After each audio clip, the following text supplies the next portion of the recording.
Hello, Monarchs. It's Mrs. Zulsdorf. Welcome back to another Wellness Wednesday. Today, we are going to read the book, The Most Magnificent Thing, while we continue to focus on having a growth mindset. Enjoy. And now, The Most Magnificent Thing. Written and illustrated by Ashley Spires.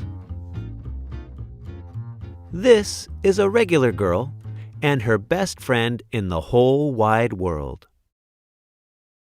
They do all kinds of things together. They race, they eat, they explore, they relax. She makes things. He unmakes things. One day, the girl has a wonderful idea. She is going to make the most magnificent thing. She knows just how it will look. She knows just how it will work. All she has to do is make it, and she makes things all the time. Easy peasy. First, she hires an assistant. Next, they gather their supplies. They set up somewhere out of the way and get to work. The girl tinkers and hammers and measures, while her assistant pounces and growls and chews. When she is finished, she steps back to admire her work. She walks around one side. Her assistant examines the other side. It doesn't look right. Her assistant picks it up and gives it a shake. It doesn't feel right either. They are shocked to discover that the thing isn't magnificent or good. It isn't even kind of sort of okay. It is all wrong. The girl tosses it aside and gives it another go.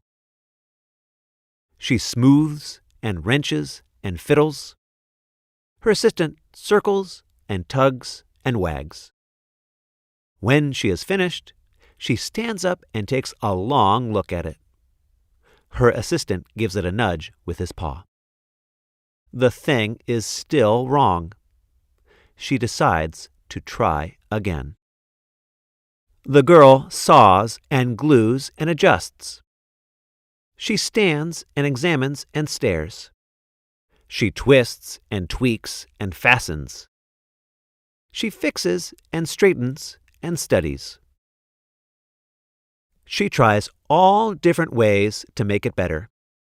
She makes it square. She makes it round. She gives it legs. She adds antennae. She makes it fuzzy. She makes it long, short, rough, smooth, big, small. One even smells of stinky cheese. But none of them are magnificent. Her hard work attracts a few admirers, but they don't understand. They can't see the magnificent thing that she has in her mind. She gets mad.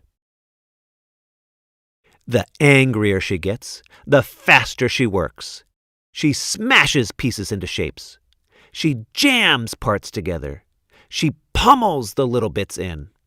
Her hands feel too big to work, and her brain is too full of all the not right things.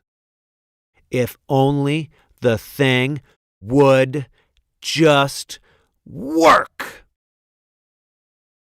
Crunch! The pain starts in her finger. It rushes up to her brain, and she explodes. It is not her finest moment. I am no good at this. I quit. Her assistant suggests a walk. It's not much help at first. But before long, she starts to feel different. Bit by bit, the mad gets pushed out of her head. As they stroll along, she comes across the first wrong thing she made. The bad feelings are about to start all over again. Then she notices something surprising. There are some parts of the wrong things that are really quite right.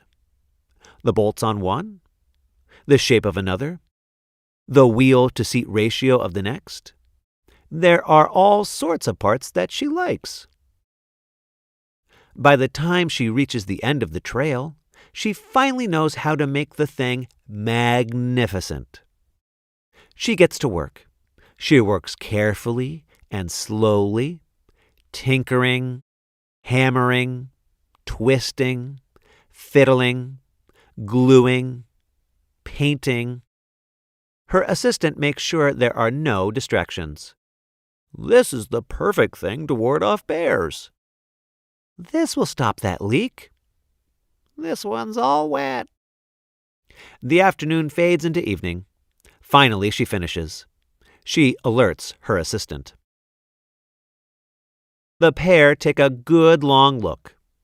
It leans a little to the left, and it's a bit heavier than expected. The color could use a bit of work too, but it's just what she wanted. They climb aboard and take it for a spin. They are not disappointed. It really is the most magnificent thing.